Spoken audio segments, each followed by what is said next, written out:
대제사장이 이르되 이것이 사실이냐? 스데반이 이르되 여러분 부영들이여 들으소서. 우리 조상 아브라함이 하란에 있기 전 메소포다미아에 있을 때 영광의 하나님이 그에게 보여 이르시되 내 고향과 친척을 떠나 내가 내게 보일 땅으로 가라 하시니 아브라함이 갈대아 사람의 땅을 떠나 하란에 거하다가 그의 아버지가 죽음에 하나님이 그를 거기서 너희 지금 사는 이 땅으로 옮기셨느니라. 그러나 여기서 발붙일 만한 땅도 유업으로 주지 아니하시고 다만 이 땅을 아직 자식도 없는 그와 그의 후손에게 소유로 주신다고 약속하셨으며 하나님이 또 이같이 말씀하시되 그 후손이 다른 땅에서 나그네가 되리니 그 땅 사람들이 종으로 삼아 400년 동안을 괴롭게 하리라 하시고 또 이르시되 종 삼는 나라를 내가 심판하리니 그 후에 그들이 나와서 이곳에서 나를 섬기리라 하시고 할례의 언약을 아브라함에게 주셨더니 그가 이삭을 낳아 여드레 만에 할례를 행하고 이삭이 야곱을 야곱이 우리 12조상을 낳으니라.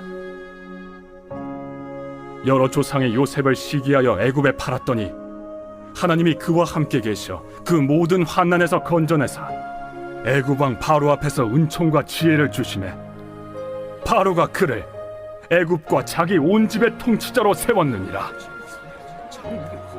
그때 애굽과 가나안 온 땅에 흉년이 들어 큰 환난이 있을세. 우리 조상들이 양식이 없는지라. 야곱이 애굽에 곡식이 있다는 말을 듣고 먼저 우리 조상들을 보내고 또 재차 보내매 요셉이 자기 형제들에게 알려지게 되고 또 요셉의 친족이 바로에게 드러나게 되니라. 요셉이 사람을 보내어 그의 아버지 야곱과 온 친족 75사람을 청하였더니 야곱이 애굽으로 내려가 자기와 우리 조상들이 거기서 죽고 세겜으로 옮겨져 아브라함이 세겜 하몰의 자손에게서 은으로 값주고 산 무덤에 장사되니라. 오늘 이 사도행전 7장은 이 스데반의 설교를 담고 있습니다. 그래서 우리가 이제 구약과 신약을 함께 좀 연결해서 볼 수 있는 것이 이 구약에 나오는 내용들을요 신약을 통해서 해석할 수 있다라는 것인데요. 오늘 본문에서 스데반이 이 창세기의 내용들을 굉장히 잘 요약해주고 있습니다.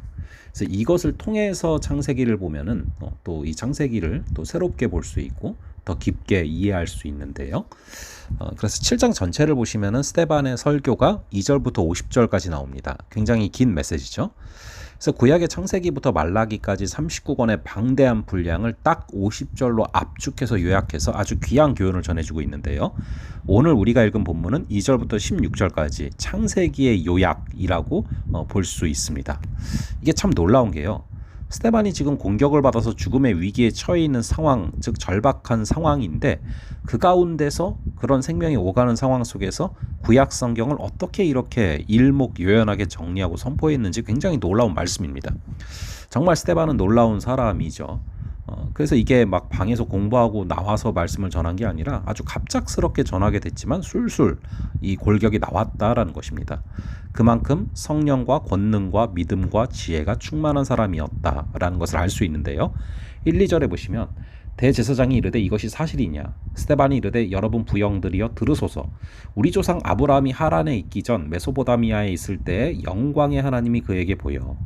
자, 이제 대제사장이 사실이냐라고 물어보니까 스데반이 설명을 하는데 구약을 쭉 이야기합니다. 근데 아브라함부터 시작을 하죠. 이것을 이제 변증이라고 하는데요. 이 스데반은 지금 자신의 말을 듣고 있는 사람들이 누군지를 너무나 잘 알고 있습니다. 바로 이 유대인들, 즉 유대인들은 자기들이 아브라함의 후손이라고 믿기 때문에 그들이 가장 존경하는 믿음의 조상 아브라함부터 이야기를 시작을 하고 있는 것이죠. 이것이 굉장히 지혜로운 접근인 것입니다. 그래서 접촉점을 아브라함으로 삼아서 이제 시작을 이야기하는데요. 3, 4절에 보면 이르시되 내 고향과 친척을 떠나 내가 너에게 보일 땅으로 가라 하시니 아브라함이 갈대아 사람의 땅을 떠나 하란에 거하다가 그의 아버지가 죽음에 하나님이 그를 거기서 너희 지금 사는 이 땅으로 옮기셨느니라. 자, 여러 가지 내용들이 나오는데 먼저 2절에서 영광의 하나님이 그에게 보였다. 그러니까 이 아브라함이 먼저 움직인 게 아니라 하나님이 먼저 나타나셨다라는 것입니다. 아브라함을 하나님이 부르셨다라는 것이죠. 이것이 굉장히 중요하다라는 것입니다. 이 유대인들은 아브라함이 대단하다라고 생각하고 있지만 사실은 아브라함이 대단해서 선택하신 게 아니라 하나님이 주권적으로 아브라함을 택하셔서 아브라함이 위대한 믿음의 조상이 됐다라는 것이죠. 사실 아브라함이 어떤 훌륭한 게 있지 않았거든요. 이 아브라함은 잘 아시는 것처럼 이 아브라함 안에서 정말 하나님이 주시는 그 어떤 역사들이 있기 전에 이 아브라함 안에 정말 하나님을 믿는 믿음 이전에 이전에는 그 우상을 만들어서 팔고 뭐 이런 가정이었단 말이죠. 그리고 아브라함을 처음 부를 때 보면은 어떤 상태입니까? 이 아브라함이 참 뭐 나이도 이미 너무 많이 들었어요. 그러니까 뭐 믿음의 조상이 되려면은 자녀를 낳아야 되는데 자녀도 없죠. 아직 나이는 많죠. 아내도 경수가 끊겼죠. 오히려 이 아브라함이 아무것도 할 수 없는 사람이기 때문에 가능성이 없는 사람이기 때문에 택하셨다라는 것이죠. 그런 아브라함을 통해서 하나님이 일하신다라는 것입니다. 그것을 오늘 말씀이 잘 보여주고 있습니다. 자, 그래서 하나님이 그렇게 나타나셨고 아브라함을 부르셨습니다. 그리고 3절에도 아브라함에게 내 고향과 친척을 떠나 내가 너에게 보일 땅으로 가라 라고 하셨는데 주어가 하나님이시죠. 그리고 4절에도 하나님이 그를 거기서 너희 지금 사는 이 땅으로 옮기셨느니라. 주어가 하나님입니다.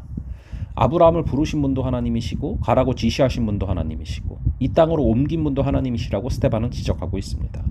아브라함이 위대한 믿음의 조상이지만 그가 위대해서가 아니라 위대하신 하나님께 순종하면서 하나님을 섬겼기 때문에 위대한 믿음의 조상이 되었다라는 것이죠. 그 모든 것을 하나님이 해주셨다라는 것입니다.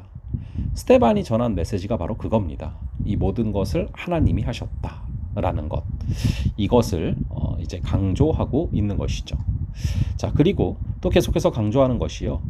이 3절에 나오는 것처럼 고향과 친척을 떠나 내가 너에게 보일 땅으로 가라. 여러분, 이것이 바로 믿음이다라는 것을 강조하고 있는 것입니다. 내가 익숙했던 것에서 떠나는 것, 나에서 떠나는 것, 나의 중심성에서 떠나는 것, 그리고 하나님이 보이시는 땅으로 가는 것, 하나님에게로 가는 것, 이게 바로 믿음의 여정이라는 것이죠.